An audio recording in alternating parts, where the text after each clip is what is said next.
वज़ीर-ए-आज़म शहबाज शरीफ का कहना है कि मुसल्लह अफवाज की पेशेवराना महारत से भारत के खिलाफ तारीखी फतह पर दुनिया दंग है। काबीना से खिताब में उन्होंने कहा कि गजा के मामले पर पाकिस्तान का मौक़िफ़ बिल्कुल वाज़ेह है। सितंबर में होने वाले सेशन में फ़लस्तीन रियासत के हक़ के लिए दीगर ममालिक के साथ मिलकर भरपूर आवाज़ उठाएंगे।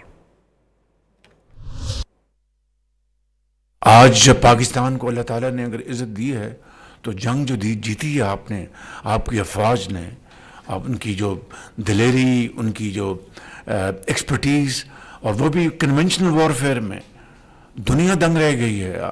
आज तक तस्करे हो रहे हैं। तो ये क्या है? ये इज़्ज़त अल्लाह ताला ने बख्शी।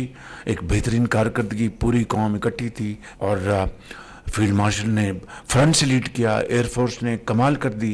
इंशाअल्लाह सितंबर में जो होगा सेशन, वहाँ पर हम इंशाअल्लाह भरपूर पाकिस्तान का मौक़िफ़ बयान करेंगे और उन तमाम ममालिक के साथ आवाज़ बनाएंगे जो गाज़ा के अंदर सीज़ फायर करवाने के लिए, फौरी सीज़ फायर, और उसके बाद पैलेस्टाइन स्टेट के हकूक़ दिलवाने के लिए हम पाकिस्तान की आवाज़ इंशाअल्लाह बाकी ममालिक की आवाज़ के साथ न सिर्फ साथ होगी बल्कि बड़ी तवाना होगी।